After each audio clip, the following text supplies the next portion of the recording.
어린 양이 나와서 보좌하는 시의 오른손에서 두루마리를 취하시니라. 아멘.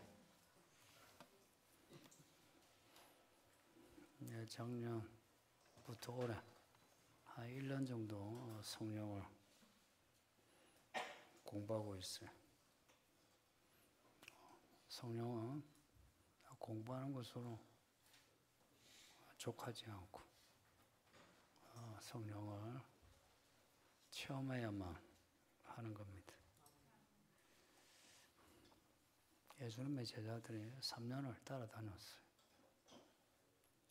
예수님의 육성을 직접 들으면서 말씀을 배웠고 또 예수님이 행하신 그 엄청난 기적을 직접 봤고 또 자기들도 체험했어요.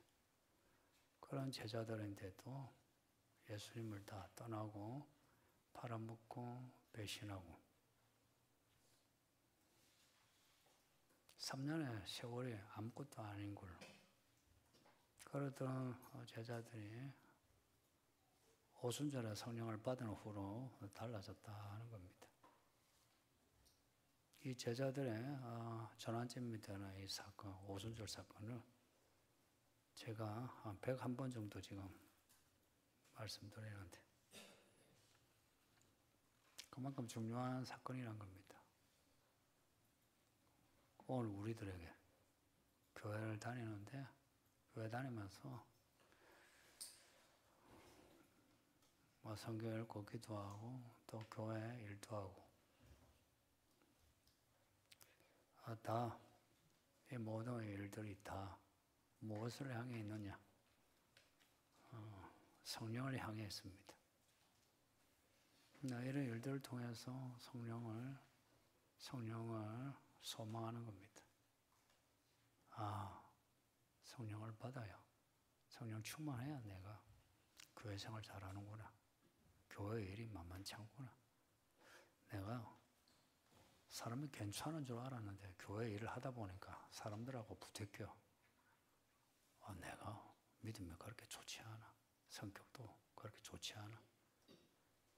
나는 기도한 대로 내가 참 사랑한 줄 알았는데 내가 사랑하지 않구나.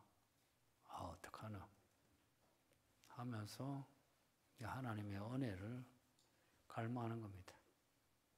하나님의 은혜를 갈망할 때 그 은혜가 채워지는 게 성령을 받는 겁니다. 그러니까 우리의 믿음은 낭만적인 믿음이 아니고 하나님이 직접 우리에게 오셔 하나님이 우리의 지혜와 지식이 되고 능력이 되는 아주 실존적입니다. 실존이라는 말이 안 믿는 사람들의 전용어가 되었는데 알고 보면 우리 하나님이 상당히 실존적이에요. 예수님이 십자가 죽으실 때 아픈 척 하신 게 아니고 아픈 현실, 이게 실존입니다. 오죽했으면 죽으실 때 엘리 엘리 라마 사박다니 나의 하나님 나를 왜 버리십니까? 라고 해요. 이 예수님의 실존이 그러고는 죽으셨는데 그렇게 죽으셔서 우리에게 주신 성령이 그 성령을 받는데 우리가 우리의 현실, 실존을 외면하고 성령을 사모할 수 있느냐? 만일 우리가 우리의 실존을 외면하며 성령을 사모할 거리가 없어요. 안 답답한데. 그냥 낭만적인 믿음이며 사모할 게 없죠. 그런데 우리의 현실, 우리의 아픔, 상처, 또한 불안과 근심, 이런 거. 이게 우리에게 있을 때에 이걸 어떻게 하나? 나의 힘으로 어찌할 수 없는데. 할 때 이제 하나님의 도움을 바라게 되죠.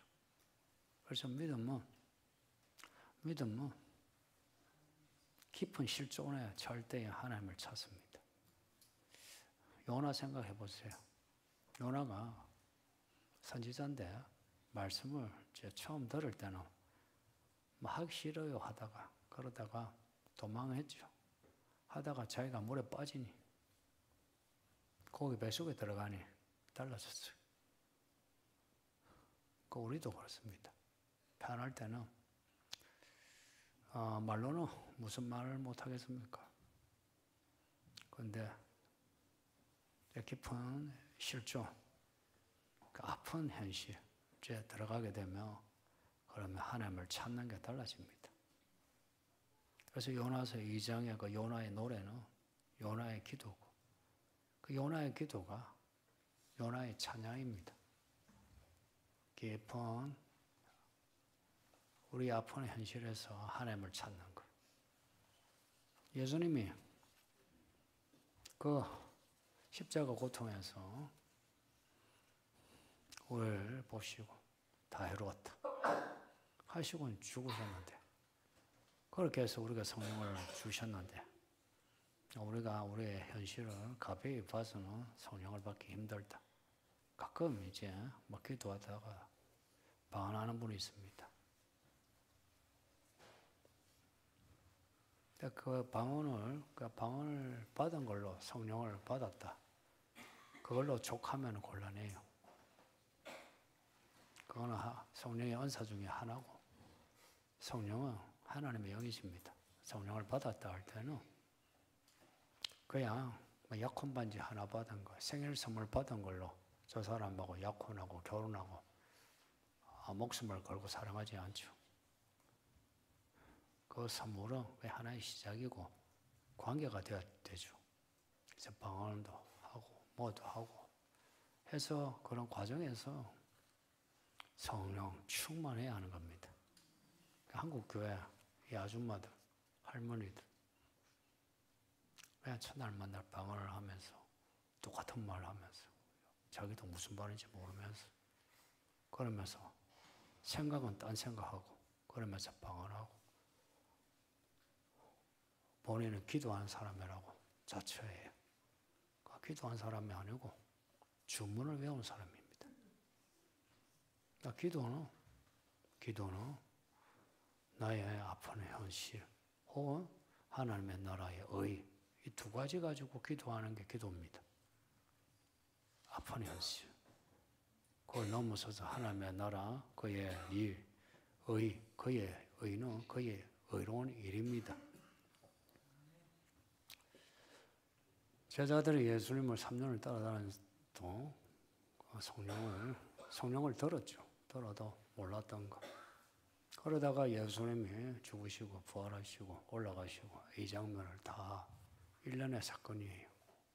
그 짧은 시간에 1년의 이 사건을 이제 경험하면서 제자들이 생각이 달라진 거라. 야, 정신 차려야 되겠다. 예수님은 없지만 고향에 돌아가지 아니하고 예루살렘에 머물러 모두가 같은 마음으로 기도를 한 겁니다. 그렇게 기도를 했는데 성령을 받은 거예요. 성령을 받아서 방언하는데 이 방언이 요즘 사람들이 하는 방언하고 달라요. 외국어 방언입니다. 그래서 그 방언을 들은 사람들이 각 지방, 각 나라에서 순례에 온 유대인들이 들으니까 이 사람이 이탈리아 말을 하네, 그리스 말을 하네, 이 사람이 저기 애굽의 말을 하네. 그 말을 듣고는 야, 하나님의 나라 일을 말을 하네. 근데 이 사람들은 다 갈릴리 사람인데 어떻게 이렇게 외국말을 잘하노? 이제 이래 된 겁니다. 그래서 성령을 받은 사건의 그 표지, 방언이라기보다 하나님의 나라의 일을 말했다. 이렇게 말할 수 있어요. 고로 성령을 받은 사람은 그 말의 내용이 하나님의 일을 말합니다. 하나님의 일을 말합니다. 믿음이 커야만 하나님의 일을 말하는 건 아닌 것 같아요. 저만 해도. 그냥 하나님이 주신 은혜를 확신하고 또 하나님의 내 인생을 이끌어 가신다. 주 안에 있는 나에게 당근심이 있으랴. 이 마음이 들 때 여전히 넘어지고 자빠져도 믿음은 믿음이라 보시고 우리를 덮개처럼 덮어주시고 인도하시는 거예요. 우리가 자주 저지르하고 해서 하나님께 묵시하고 또 우리가 사람들에게 수치를 당할 때라도 하나님은 우리를 버리지 아니하시고 끝까지 데리고 가신다. 그 시작점이 성령을 받는 사건입니다. 이 전환점이 되는 사건을 우리가 다 경험해야 돼요.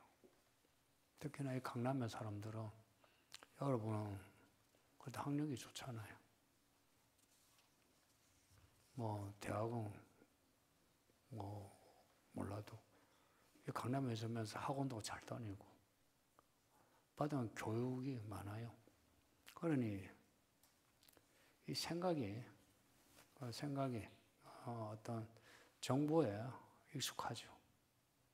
근데 학교에서 배운 거, 학원에서 배운 거, 이거는 사실 우리 현실에서 필요한 지식이라기보다 우리가 뭔가를 얻기 위해, 예를 들어 취업하기 위해서, 결혼 잘하기 위해서 그러한 정보죠. 근데 성경의 지식은 그냥 우리 인생사에 어떤 한 사이드에 있는 그런 것을 얻기 위한 게 아니고 우리 인생의 목적 혹은 인생의 본질, 의미, 가치, 행복 이런 겁니다. 이런 걸 얻기 위한 지식이에요. 그러니 믿음의 지식은 믿음은 내 인생을 걸지 않으면 하나님이 반응하지 않으십니다. 그렇다고 해서 2% 부족하다 해서 하나님이 내치고 그러지는 않아요. 98% 부족해도 우리를 받아주시는데 그 98% 부족한 거 2%만 있는 그게 뭐냐? 교회하실 만한 믿음이라도 있으면 된다 이야기입니다. 안에 싹이 날 만한 그런 생명력이 있느냐 하는 거예요. 그 생명력이 어떻게 나타나느냐?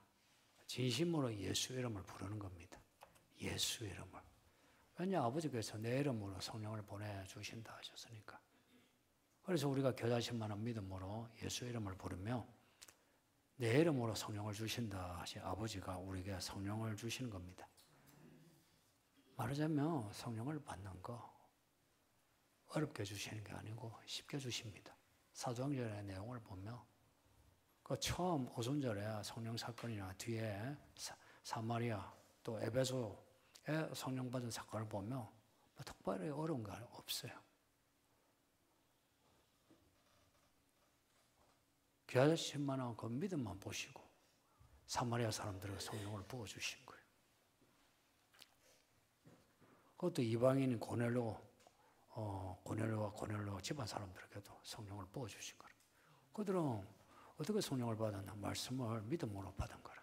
말씀을 듣기 위해서 미리 다 모여가지고 베드로가 무슨 말 하나 한데 말씀을 듣는 중에 성령을 받은 거라. 성령을 받고 난 뒤에 아이고 성령을 받았는데 물세례를 왜 못 받으래요? 하여서 물세례 받는 거예요. 보통은 물세례 우리가 이렇게 물세례 받고 성령 세례 받는데 이방인은 성령 세례 받고 물세례 받은 거라. 물세례든 성령 세례든 다 하나님이 역사하는데 관건이 뭐냐? 성령 사건입니다. 성령에 대해서 좀 주의할 점은 특히 이제 좀 배운 사람들은 성령을 자꾸 지식으로 생각해요. 그 성령에 관한 구절 생각하고 먹고 하는데 아까 말씀드린 것처럼 성령을 받는 데는 내 아픈 현실과 하나님의 나라 그 의에다 그런 갈망 그런 가난한 심령이 있어야 성령을 주시는 거예요. 철학에서 혹은 바깥에 타 종교에서 말하는 그런 성령, 다른 종교에서도 성령과 관련되는 말을 해요.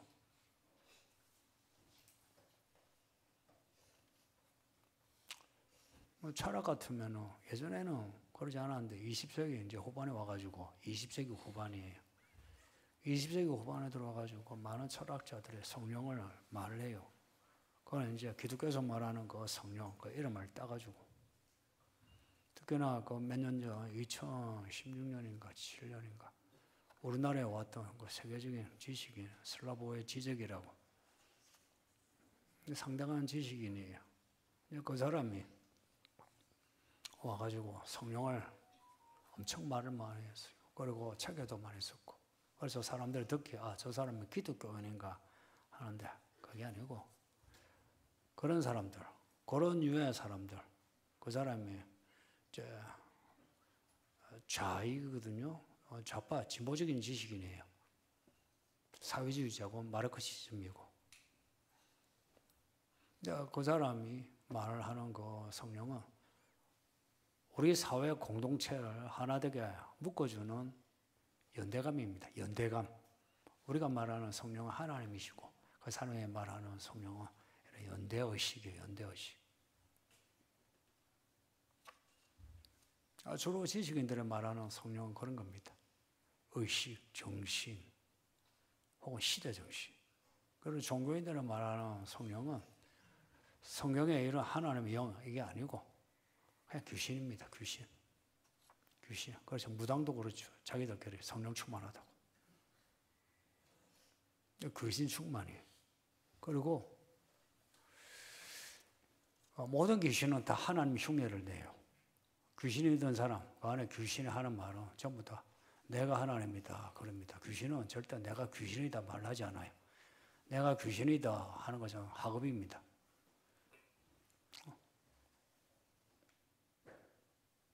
근데 권세가 능력이 큰 귀신일수록 자기가 하나님으로 자처해요. 그래서 귀신이 사람 속에, 그 믿는 사람 속에 들어가면 내가 하나님이다 하고, 내가 성령이다 하고, 내가 예수도 하고 그럽니다. 그런 사람이 이제 좀 똑똑하면 교주가 되는 거예요. 내가 기도를 하는데 내 속에서 하나님이다, 너가 하나님이다, 너가 예수다 하면 무슨 마음이 들어요? 안 그래도 교만한데, 야, 내가 진짜 예수구나 해서 온갖 예수가 나오는 거예요.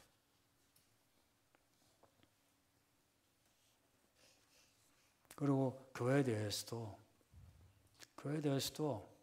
성경에 제시하는 교회에 대한 내용이 있는데 성경에서 제시하는 교회의 내용을 놔두고 그냥 바깥에서 규정하는 그런 개념들 그런 것도 조심하세요.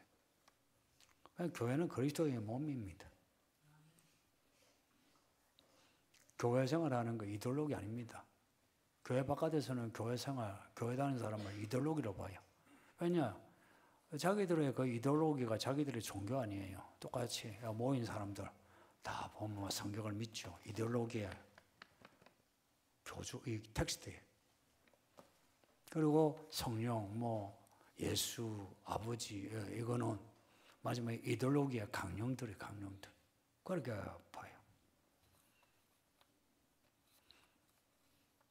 이쪽에서 이렇게 이야기하고 저쪽에 저렇게 이야기하는 거 어느 것이 옳은가 우리가 어떻게 아느냐라고 하죠.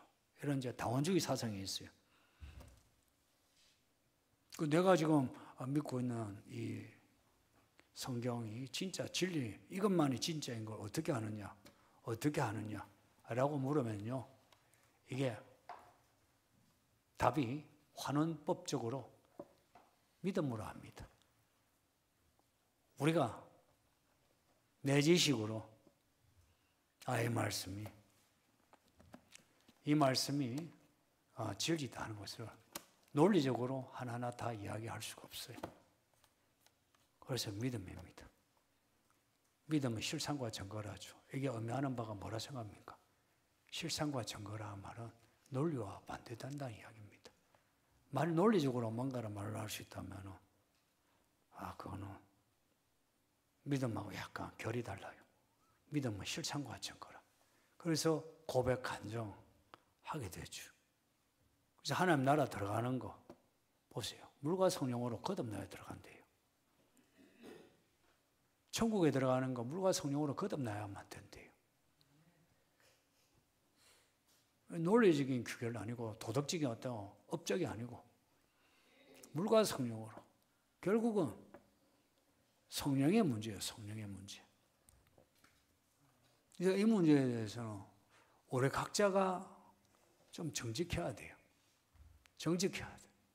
어떻게 하면 정직하노 할 때에 우리 예수님이 산상복음에서 말씀하신 거, 우리의 삶의 문제에 대해서 좀 놓아야 돼요. 무슨 말이냐면 내 삶에 결핍이 된 거, 이것을 붙잡고 있으면은 우리의 믿음은 항상 답보 상태에 놓아줄 수 있어야 돼요. 아픈 거. 성도님들, 제가 아파봐서 아는데 뭐 안다니까 뭐 다 아는 것처럼 그건 아닌데, 저도 아파도 봤는데 견디면 돼요. 가난이 얼마나 무서운지 모르는 사람이 있어요. 저는 저 세대 중에서도 정말 가난했어요. 가정의 결손, 결핍. 제가 형님과 누님이 있는데 집에 안 붙어 있었어요. 왜냐? 집에 오기가 싫거든. 그래서 누님은 나갔어요. 중학교 때부터 가출하고. 그러고 남자 만나고. 형님도 집에 잘 안 들어왔어요. 저만 첫날 만날 집에 붙어가지고 그 모든 것을 전부 다 봤어요.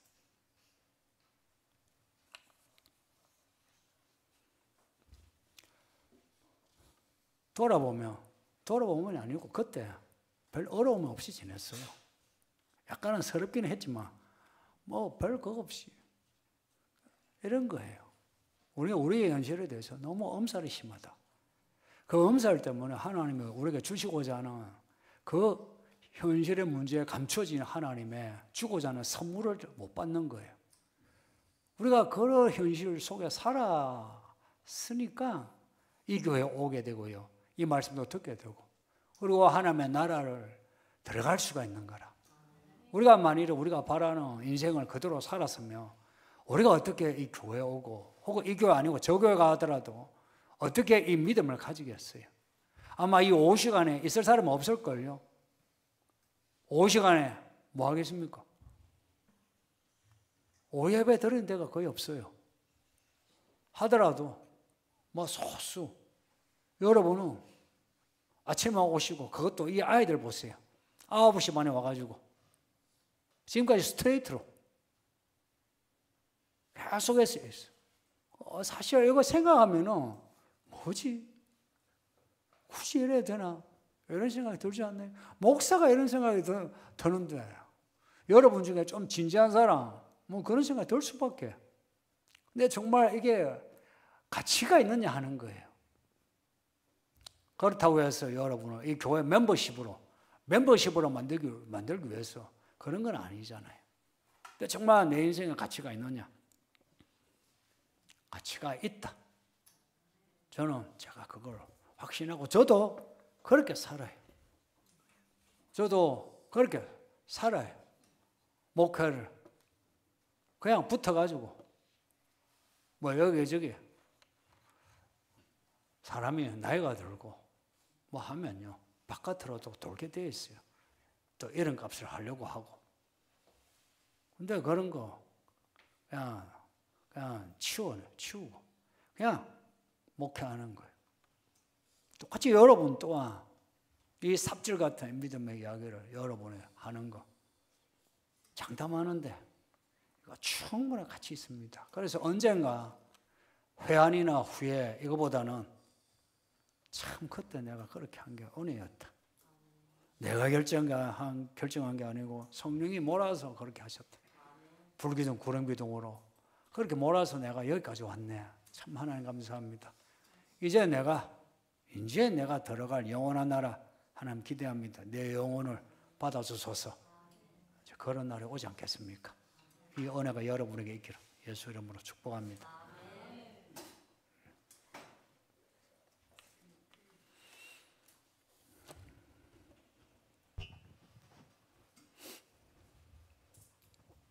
성령이 우리를 가르치신다는데 성령이 교회마다 다르게 가르칠 수 있는지요?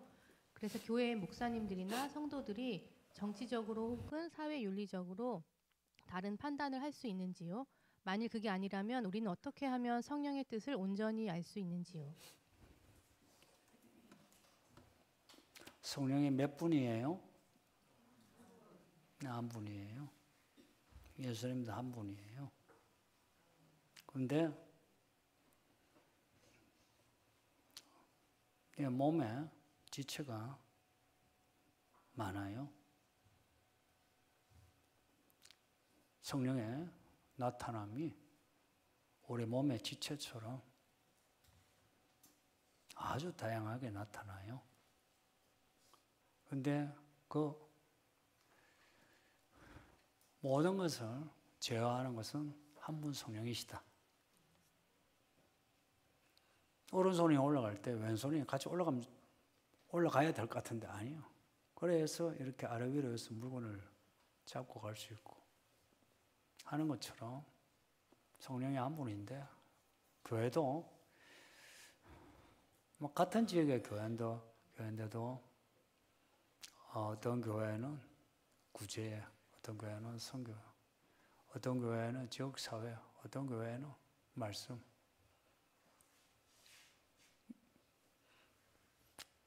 다를 수 있어요.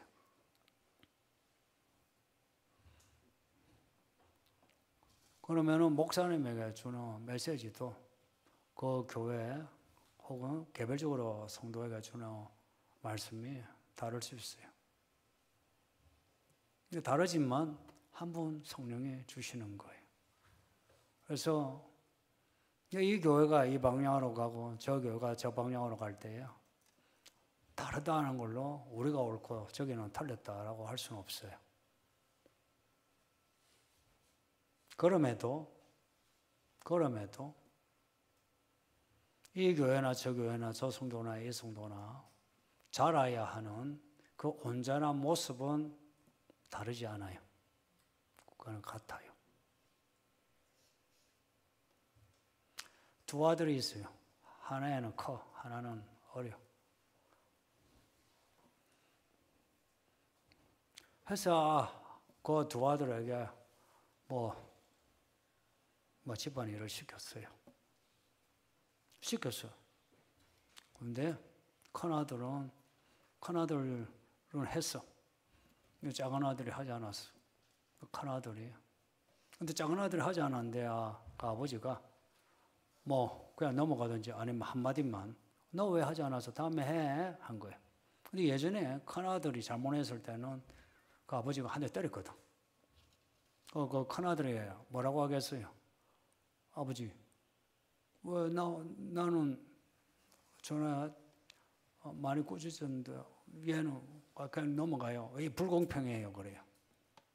자녀 키우면서 이런 적이 있으시죠. 그 큰아들 입장에서는 좀 억울한 점이 있죠. 아버지가 잘못한 겁니까? 아버지가 잘못한 거예요? 아니면 그 두 아들에 맞게끔 한 것 같아요? 하나님도 똑같아요. 교회가 다 그리스도의 몸 안에 있는 교회지만 교회마다 달라요. 그리고 성도도 달라. 그래서 그 분량에 따라 어느 교회, 어느 성도는 하지 않으면 막 야단을 쳐요.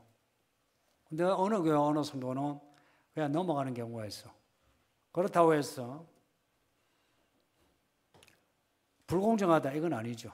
그 분량을 보시고 대하시는 거라. 분량을 보시고.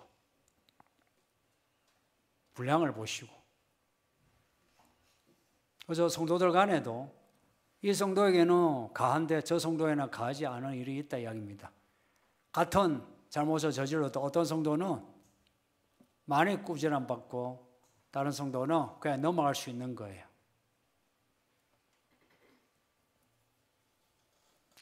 여러분은 분량이 큰 교회, 분량이 작은 교회, 혹은 분량이 큰 목사, 분량이 작은 목사, 분량이 큰 성도, 분량이 작은 성도 어느 쪽을 택하고 싶습니까? 예? 그냥 막 내고 싶죠.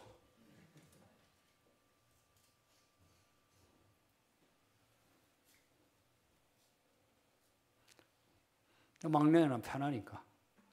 근데 아버지의 뜻은 뭐예요? 그냥 다 다 봐주는 막내가 되라는 겁니까? 아니면 큰아들이 되어서 아버지를 도와달라는 겁니까? 큰아들이 되라는 겁니다. 근데 아버지의 마음은 한 마음인데 나타나는 게 다른 부분이에요. 그리고 정치적으로 사회윤리적으로 다른 판단을 할 수 있는가? 성경에 예레미야가 있어요. 지금 예레미야서 읽고 있으니까. 예레미야가 그 당시 그 남유다 그 마지막 때 정치적으로 아주 복잡하고 예민한 때예요. 그때 예레미야가 친바벨론입니다. 그래서 친바벨론 사람들이 예레미야를 죽이지 않고 바벨론에 데려가려고 모시고 가려고 했어요. 예레미야가 하는 말이 바벨론에 붙어야 된다. 우리는 바벨론에 붙어서 산다. 바벨론 왕 느부갓네살을 섬겨야 한다 합니다. 그런데 유대의 국수주의자들은 어떻게 우리가 우상을 섬기는 바벨론에 갈 수 있느냐? 우리가 하나님이 세우신 이 도성 예루살렘 그리고 성전을 두고 어떻게 갈 수 있냐? 말도 안 되는 소리 하지 마라 그랬어요. 누가 옳은 겁니까?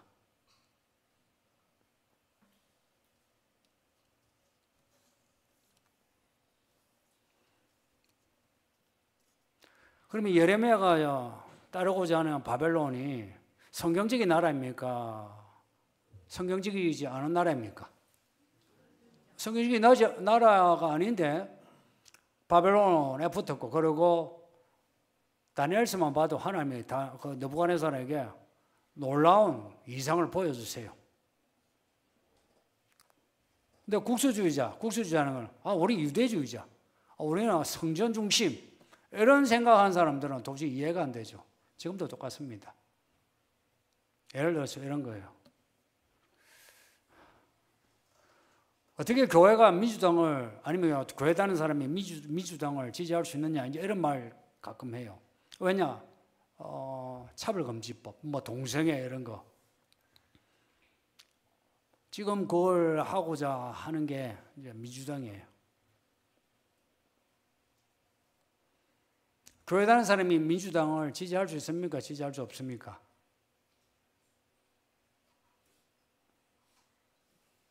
방금 말을 힌트를 줬는데도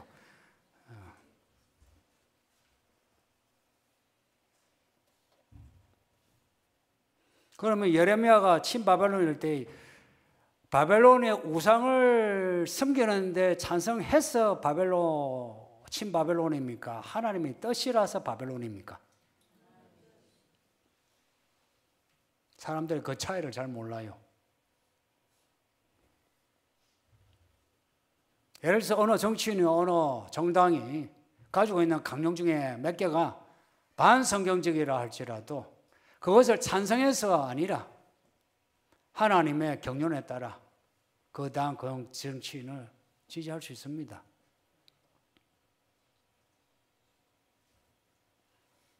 그리고 또 한편 다른 사람은 바벨론에 반해서 다른 쪽을 지지할 수 있는 겁니다. 해서 어쩌든지 성전을 지키려고 하는. 근데 만일에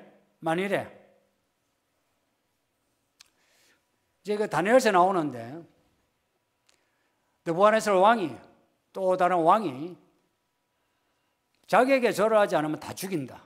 내가 섬기는 우상에게 절을 하지 않으면 다 죽인다 할 때에 그러면 친바벨론이라 해서 예레미야와 다니엘이 그러면은 바벨론이 섬기는 그 우상을 같이 섬겨야 됩니까? 섬기지 않아야 됩니까? 그래서 내가 동성애에 대해서 관대한 정당을 지지해도 동성애 정책을 펼칠 때 그 동성애 정책에 대해서 지지해야 됩니까? 지지하지 않아야 됩니까?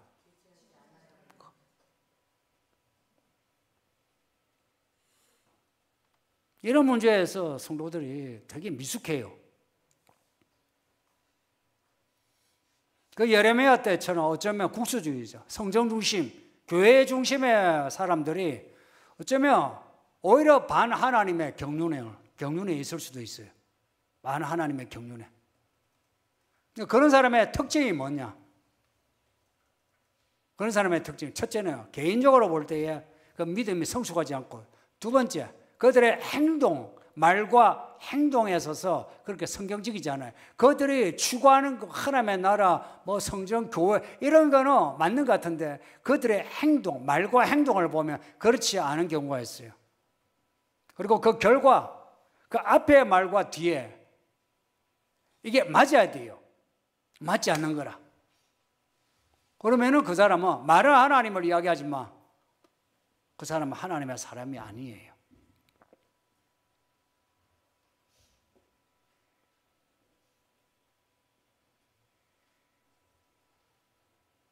또 하나, 요한계시록 2장 3장에 나오는 일곱 교회에 주는 메시지에서 각 교회 뭐 칭찬받은 교회는 있는데 다 모든 교회가 다 지적을 받았다고 여깁시다.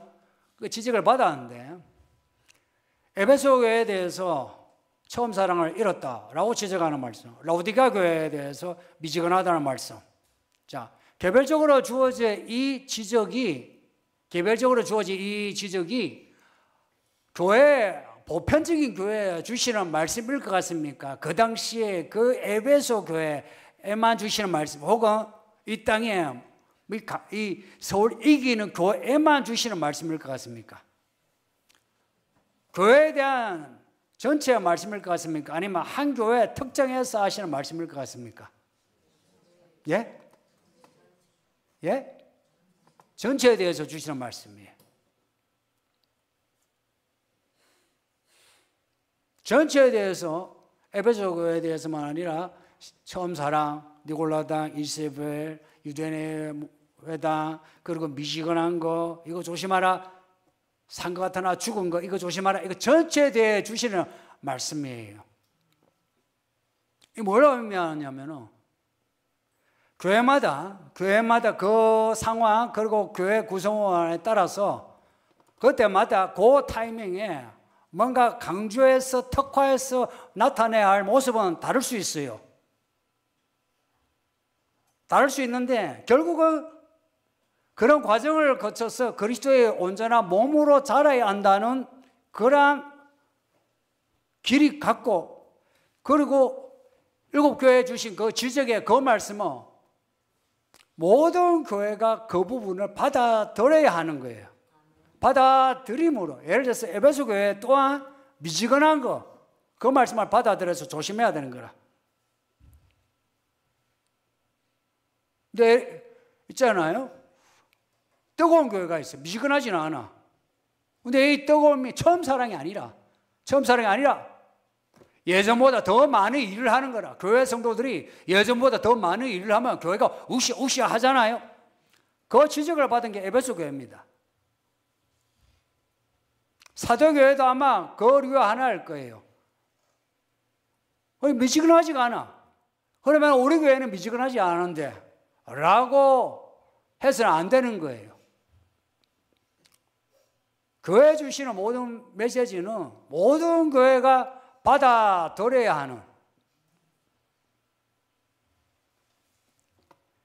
해서 성도마다 다른 분량, 혹은 교회도 그 시대적인 상황, 그 지역적인 상황에 따라서 하나님이 이루시는 그 경륜이 그 차이가 날지라도 결국은 그 차이는 일시적이지, 그 교회는 어느 한 부분만, 예를 들어서 뭐 구제만 죽도록 한다, 그렇지는 않다 이야기입니다. 그걸 넘어서서 온전케 되고 또한 교회에 대한 지적 또한 항상 그 지적하신 전체 교회 주시는 그 메시지를 받아들여서 항상 조심해야 된다는 겁니다.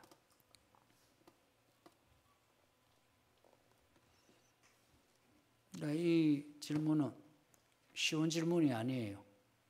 그래서 성령을 받으셔야 돼요. 성령을 받아서 지혜로워야 돼요.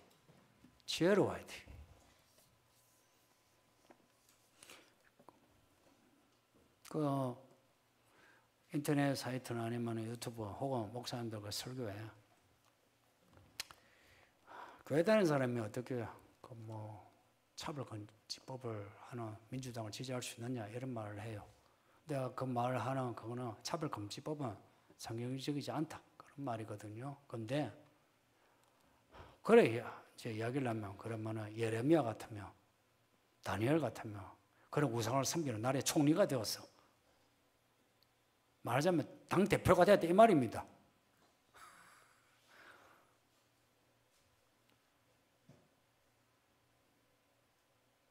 그대로 될 수 없다는 쪽에서는 그거 되면 안 되죠. 그리고 그 나라에 녹을 먹으면 안 되죠, 그죠? 근데 되었다 하는 겁니다. 되어서는 다니엘 이야기는 그 느부갓네살 정책에 대해서 다니엘이 믿음의 신념을 가지고 이겨내는 이야기죠.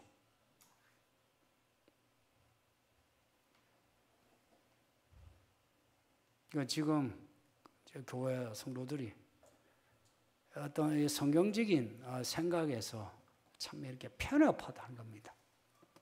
그래서 제가 설교하다가 어느 한 부분에서 이쪽이든 저쪽이든 내가 뭘 하면은 꼭 이쪽의 사람은 목사님은 저쪽 편 정치적인 이야기한다. 자기하고 같은 말을 하면 정치적인 말을 한다 말을 하지 않아요. 자기하고 생각이 같으면 정치적이지 않다 그래. 그거는 옳은 말씀이라 그래. 이게 이쪽의 사람도 저쪽의 사람도 똑같은 거라. 그것도 나이를 먹어가지고 교회를 다니고 이 교회에서 그래도 저와 함께 몇 년을 있으면서 그런 식으로 그 좁은 생각으로 마음이 안 맞으면 마치 알레르기 반응처럼 이렇게 생각, 목사님 저렇게 말하면 안 되지 그래요. 돼지 같은. 돼지 같은 뭔지 압니까? 우리 예수님이 하신 말씀이에요. 괴돼지처럼.